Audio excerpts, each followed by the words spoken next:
안녕하세요, 여러분. 노년의 삶을 더욱 건강하게 만들어가는 노년생활 TV입니다. 오늘은 꼭 나누어야 할 주제, 바로 금연에 관한 이야기입니다. 담배가 해롭다는 사실은 이미 너무 잘 알고 계실 겁니다.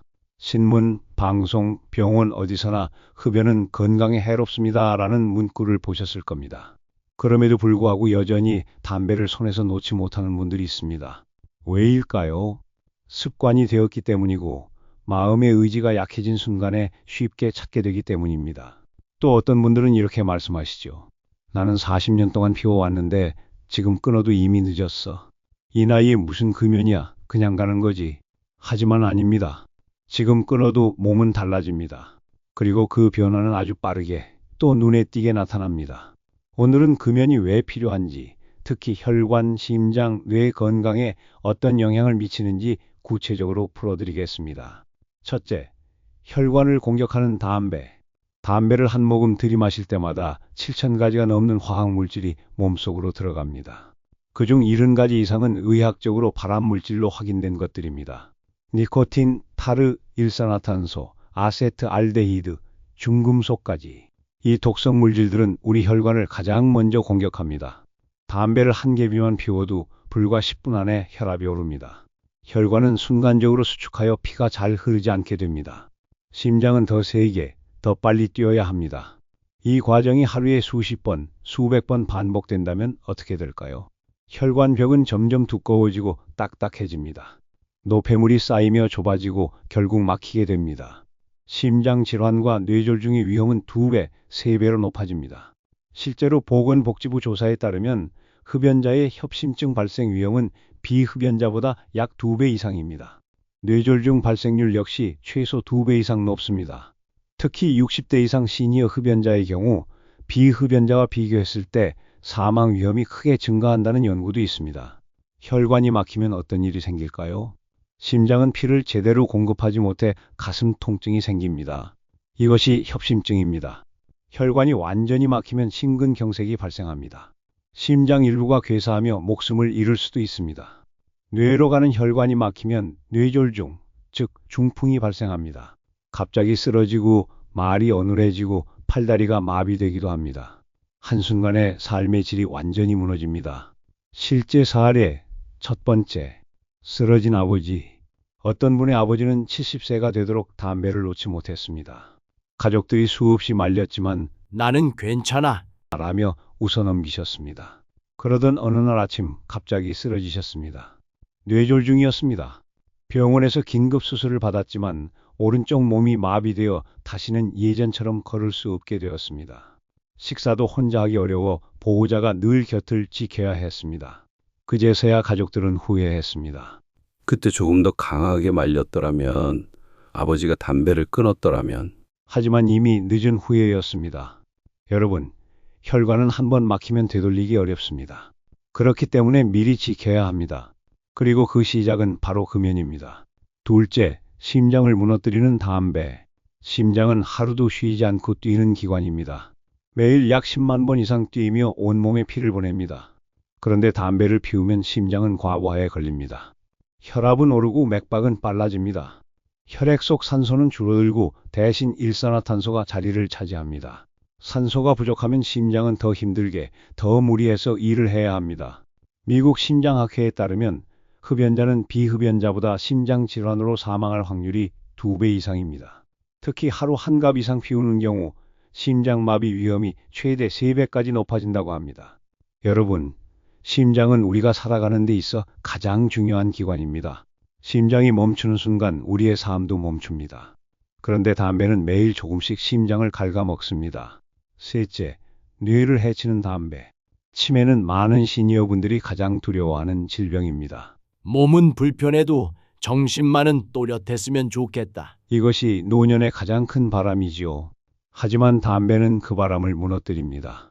니코틴과 독성 물질은 뇌세포를 직접 손상시킵니다. 혈관이 좁아져 산소 공급이 줄어들면 뇌는 빠르게 손상됩니다. 기억력이 떨어지고 집중력이 흐려집니다. 영국 옥스퍼드대 연구에서는 하루 한 갑 이상 흡연하는 사람의 치매 위험이 비흡연자보다 1.5배 이상 높다고 발표했습니다. 국내 연구에서도 흡연 기간이 길수록 치매 발병률이 뚜렷하게 높아지는 것으로 나타났습니다. 실제 사례 두 번째, 손주의 이름을 잊은 할아버지. 한 할아버지는 40년 동안 담배를 피우셨습니다. 70대가 되자 기억력이 눈에 띄게 떨어졌습니다. 어느 날 손주가 집에 놀러와 할아버지, 하고 달려왔습니다. 그런데 할아버지는 손주의 이름이 떠오르지 않았습니다. 이 녀석 이름이 뭐였더라? 머릿속은 하얘졌고 손주 앞에서 눈물이 났습니다. 옆에서 지켜보던 가족들도 가슴이 찢어졌습니다. 그 후 할아버지는 병원에서 경도인지 장애 진단을 받았습니다. 그리고 의사는 이렇게 말했습니다. 흡연이 뇌를 많이 손상시켰습니다. 금연이 가장 중요합니다. 지금 시작해도 늦지 않습니다. 많은 분들이 나는 이미 늦었다고 말합니다. 하지만 의학적으로는 전혀 그렇지 않습니다. 지금 끊으면 20분 만에 혈압과 맥박이 안정됩니다. 12시간 만에 혈액 속 산소 농도가 정상으로 돌아옵니다. 2주에서 3개월이면 혈액순환이 개선되고 심장과 폐의 기능이 좋아집니다. 그리고 1년이 지나면 심장질환 위험이 절반으로 떨어집니다. 여러분, 늦지 않았습니다. 오늘이 가장 빠른 날입니다. 담배를 끊는 순간 몸은 회복을 시작합니다. 그리고 그 회복은 우리가 생각하는 것보다 훨씬 빠릅니다. 이번엔 호흡기와 폐, 면역력, 그리고 가족에게까지 번져가는 흡연의 영향을 함께 살펴보겠습니다. 첫째, 호흡기를 무너뜨리는 담배. 담배가 가장 먼저 닿는 곳은 폐입니다. 연기를 들이마시는 순간 독성 물질은 기관지를 거쳐 곧바로 폐로 들어갑니다. 여러분의 폐에는 마치 나뭇가지처럼 수많은 가지가 뻗어 있는 기관입니다. 그 끝에는 산소와 이산화탄소를 교환하는 작은 공기 주머니, 폐포가 있습니다. 그런데 담배 연기는 이 폐포를 하나하나 손상시킵니다. 폐 안에는 섬모라고 불리는 작은 털이 있습니다. 섬모는 먼지와 세균을 걸러내고 이물질을 밖으로 내보내는 역할을 합니다. 하지만 흡연을 하면 이 섬모가 마비됩니다. 청소부가 사라진 집처럼 폐 속에는 각종 독성 물질과 세균이 쌓입니다. 결국 만성 기침, 가래, 호흡 곤란이 찾아옵니다. 여러분, 혹시 아침마다 가래를 뱉느라 힘들지 않으신가요? 혹은 계단 몇 층만 올라가도 숨이 차서 쉬어야 하신 적 있으신가요? 이것은 나이가 들어서만이 아니라 흡연으로 폐의 기능이 크게 떨어졌기 때문일 수 있습니다. 둘째, 만성 폐쇄성 폐질환의 무서움. 흡연자에게 가장 많이 나타나는 질환 중 하나가 바로 만성 폐쇄성 폐질환입니다. 이 병에 걸리면 폐가 점점 망가져서 숨쉬는 것조차 힘들어집니다.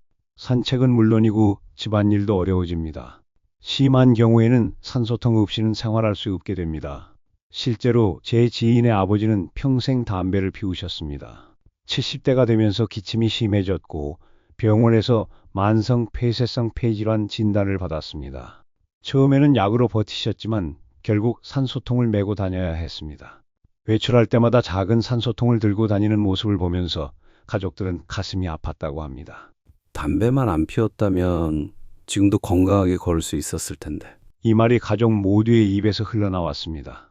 만성 폐쇄성 폐질환은 한 번 진행되면 되돌릴 수 없습니다. 치료는 평생 관리하는 수준에 불과합니다. 따라서 가장 중요한 예방법은 바로 금연입니다. 셋째, 폐암의 위험. 담배와 가장 직접적으로 연결되는 질환은 역시 폐암입니다. 세계보건기구 WHO에 따르면 흡연자는 비흡연자보다 폐암 발병 위험이 무려 20배 이상 높습니다. 특히 하루 한 갑 이상을 20년 넘게 피운 경우 그 위험은 상상을 초월합니다. 폐암은 초기 증상이 거의 없습니다. 기침이나 피 섞인 가래가 나오면 이미 병이 많이 진행된 경우가 많습니다. 그래서 더 무섭습니다. 서울 아산병원 자료에 따르면 폐암 환자의 80% 이상이 흡연 경험이 있었습니다. 흡연이야말로 폐암의 가장 큰 원인입니다. 넷째, 면역력을 떨어뜨리는 흡연. 나이가 들면 원래 면역력이 약해집니다. 몸은 세균과 바이러스에 더 쉽게 노출됩니다. 그런데 흡연은 이 과정을 더 빠르게 합니다. 담배 속 독성 물질은 백혈구 기능을 약화시킵니다. 몸이 침입자를 막아내는 힘이 떨어집니다. 그 결과 감기, 독감, 폐렴에 더 자주 걸립니다. 특히 노년기의 폐렴은 생명을 위협할 수 있는 큰 병입니다. 코로나19 유행 시절에도 흡연자들이 더 위험하다는 이야기를 들으셨을 겁니다. 실제로 연구에 따르면 흡연자는 코로나19 중증 위험이 비흡연자보다 2배 이상 높았습니다. 이처럼 흡연은 면역력을 무너뜨려 몸 전체를 위태롭게 만듭니다. 다섯째, 가족을 아프게 하는 담배 연기. 담배는 본인만 해치는 것이 아닙니다. 곁에 있는 가족까지 아프게 합니다. 간접 흡연이라는 말 많이 들어보셨죠? 담배 연기에는 필터로 걸러지지 않은 독성 물질이 그대로 남아 있습니다. 간접 흡연에 노출된 사람은 흡연자와 비슷한 위험에 놓입니다. 특히 아이와 손주에게 치명적입니다. 천식, 폐렴, 중이염, 성장지연 등 다양한 문제가 생깁니다. 한 할머니의 이야기를 들려드리겠습니다. 이분은 오랫동안 담배를 피우셨습니다. 손주가 집에 놀러 오면 아이가 심하게 기침을 했습니다. 처음에는 감기라고 생각했지만 알고 보니 간접 흡연 때문이었습니다. 결국 손주는 할머니 집에 오는 걸 꺼리게 되었습니다. 그 순간 할머니는 큰 충격을 받았습니다. 내가 피운 담배 때문에 손주가 나를 피하다니. 그제서야 금연을 결심하셨습니다. 여섯째, 사랑하는 이를 잃은 이야기. 한 어머니는 젊어서부터 담배를 피우셨습니다. 나는 괜찮아 하며 수십 년을 이어오셨습니다. 하지만 결국 폐암 진단을 받으셨습니다.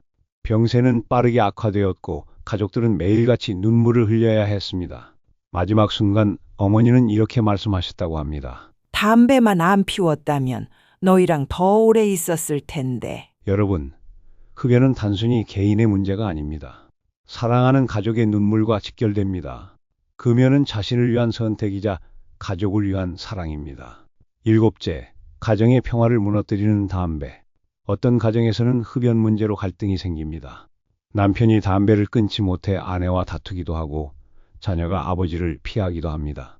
가족들이 한 마음으로 금연을 요구하지만 흡연자가 버티면 결국 관계가 멀어집니다. 노년기에 가장 소중한 것은 가족의 사랑과 지지입니다. 하지만 담배는 그 소중한 관계마저 무너뜨립니다. 여러분, 지금까지 흡연이 호흡기와 폐를 어떻게 파괴하는지, 면역력을 어떻게 약화시키는지, 그리고 가족에게 어떤 피해를 주는지 살펴봤습니다. 담배는 단순히 내 몸을 해치는 것이 아닙니다. 사랑하는 가족의 건강, 행복, 그리고 관계까지 무너뜨립니다. 금연은 내 몸을 살리는 길이자 가족을 지키는 길입니다. 자, 이번엔 금연 후에 우리 몸이 어떻게 회복되는지, 금연이 삶을 얼마나 풍요롭게 만드는지, 그리고 실천 방법과 실제 사례까지 함께 나누겠습니다. 첫째, 금연 후 몸의 회복 과정. 많은 분들이 이렇게 말씀하십니다. 평생 담배를 피웠는데 지금 끊어도 무슨 소용이 있겠나? 하지만 의학적으로는 그렇지 않습니다. 담배를 끊는 순간부터 몸은 회복을 시작합니다. 금연 후 20분이 지나면 혈압과 맥박이 정상으로 돌아가기 시작합니다. 12시간이 지나면 혈액 속 일산화탄소 수치가 낮아지고 산소 농도가 정상으로 회복됩니다. 2주에서 3개월 사이에는 혈액순환이 눈에 띄게 개선되고 폐 기능이 좋아집니다. 숨쉬기가 훨씬 편해지고 계단을 올라갈 때도 덜 힘들어집니다. 1년이 지나면 심장질환 위험이 절반으로 줄어듭니다. 5년 뒤에는 뇌졸중 위험이 비흡연자와 거의 비슷해집니다. 10년이 지나면 폐암 발생률이 절반 이하로 낮아집니다. 15년이 지나면 심장마비와 뇌졸중 위험이 비흡연자와 동일해집니다. 여러분, 이 모든 변화는 지금 시작하면 누릴 수 있는 결과입니다. 이미 늦었다는 말은 사실이 아닙니다. 오늘 시작하는 금연이 남은 생애를 바꿀 수 있습니다. 둘째, 실제 금연 성공 사례. 서울에 사는 한 65세 어르신은 40년 동안 하루 한 갑 이상 담배를 피우셨습니다. 병원에서는 이미 고혈압과 당뇨약을 복용 중이었고 의사로부터 지금 끊지 않으면 심장병 위험이 큽니다. 경고를 받았습니다. 처음에는 금연이 쉽지 않았습니다. 하지만 손주와 더 오래 놀고 싶다는 마음으로 도전했습니다. 처음 2주는 괴로웠습니다. 니코틴 금단 증상으로 짜증이 늘고 입안은 심심하고 손은 허전했습니다. 하지만 가족들이 함께 도와주었습니다. 손주가 할아버지 담배 끊으면 나랑 축구해요. 라고 말하는 것이 큰 힘이 되었습니다. 3개월이 지나자 숨이 덜 차고 걷기가 편해졌습니다. 1년 후 건강검진에서는 혈압 수치가 안정되고 폐의 기능도 좋아졌다는 결과를 받았습니다. 그는 이렇게 말했습니다. 담배를 끊은 건 내 인생 최고의 선택이었다. 셋째, 경제적 이득. 담배는 건강뿐 아니라 경제에도 큰 부담입니다. 하루 한 갑만 피워도 한 달이면 약 15만 원입니다. 1년이면 180만 원이 넘습니다. 10년이면 1,800만 원입니다. 여러분, 1,800만 원이면 무엇을 할 수 있을까요? 손주 학원비를 도와줄 수도 있고 가족여행을 갈 수도 있습니다. 좋은 음식과 건강식품을 사서 몸을 돌볼 수도 있습니다. 결국 담배에 쓰던 돈은 불로 태워 없애는 돈입니다. 하지만 금연을 하면 그 돈은 삶을 풍요롭게 하는 자원이 됩니다. 실제로 어떤 어르신은 금연 후 모은 돈으로 부부 여행을 다녀왔다고 합니다. 내가 담배만 안 피웠어도 이런 여행을 진작 갈 수 있었을 텐데. 그분은 웃으며 말했습니다. 이제는 담배 대신 추억을 쌓고 싶다. 넷째, 금연 방법과 전략. 금연은 결심만으로는 쉽지 않습니다. 하지만 방법을 알고 실천하면 성공 확률이 크게 올라갑니다. 첫째, 강한 결심을 세우고 스스로 이유를 분명히 하세요. 손주와 더 오래 살고 싶다. 건강하게 노년을 보내고 싶다. 이유가 분명해야 흔들리지 않습니다. 둘째, 주변 사람들에게 금연을 선언하세요. 아내, 자녀, 친구에게 알려서 도움을 받으세요. 오늘부터 담배 끊는다는 말을 하는 순간 책임감이 생깁니다. 셋째, 보조제를 활용하세요. 금연 패치, 껌, 약물 치료 등은 금단 증상을 완화시켜줍니다. 혼자 끊기 어려운 분들은 병원의 도움을 받으셔도 좋습니다. 넷째, 담배 대신 새로운 습관을 만드세요. 담배가 생각날 때는 물을 마시거나 산책을 하거나 손가락 스트레칭을 하세요. 작은 행동이 흡연 욕구를 막아줍니다. 다섯째, 실패를 두려워하지 마세요. 금연은 한 번에 성공하기 어렵습니다. 10번 도전해서 9번 실패해도 괜찮습니다. 중요한 건 다시 일어나 도전하는 것입니다. 다섯째, 금연으로 얻는 정서적 행복. 담배를 끊으면 단순히 몸이 좋아지는 것만이 아닙니다. 마음도 달라집니다. 나는 해냈다는 성취감이 생깁니다. 가족과 함께하는 시간이 늘어나고 손주의 웃음을 더 자주 볼 수 있습니다. 집안 공기가 깨끗해지고 가족 간의 갈등도 줄어듭니다. 한 어머니는 이렇게 말했습니다. 담배를 끊고 나니 아이들이 나를 안아줄 때 냄새 난다고 피하지 않아요. 그게 제일 행복해요. 여섯째, 금연은 존엄을 지키는 길. 노년의 삶에서 가장 중요한 것은 존엄입니다. 내가 내 발로 걸을 수 있고, 내 기억으로 가족의 이름을 부를 수 있고, 내 힘으로 식사를 할 수 있는 것. 이것이 노년의 존엄입니다. 하지만 담배는 이 존엄을 하나씩 빼앗습니다. 병상에 누워 산소통에 의지하거나 손주의 이름을 잊고 눈물을 흘리게 하는 것이 바로 흡연의 결과입니다. 여러분, 금연은 단순한 건강법이 아닙니다. 노년의 존엄을 끝까지 지키는 가장 확실한 방법입니다. 지금까지 금연 후 몸이 회복되는 과정, 경제적 이득, 실질적 금연 방법, 그리고 실제 사례까지 함께 나누었습니다. 결국 금연은 내 몸을 살리고 가족을 지키고 삶을 풍요롭게 만드는 선택입니다. 여러분, 지금 이 순간이 가장 빠른 시작입니다. 오늘 담배를 끊으신다면 내일의 여러분은 분명 달라질 것입니다. 노년의 삶, 더 건강하게 노년생활TV가 여러분과 함께하겠습니다.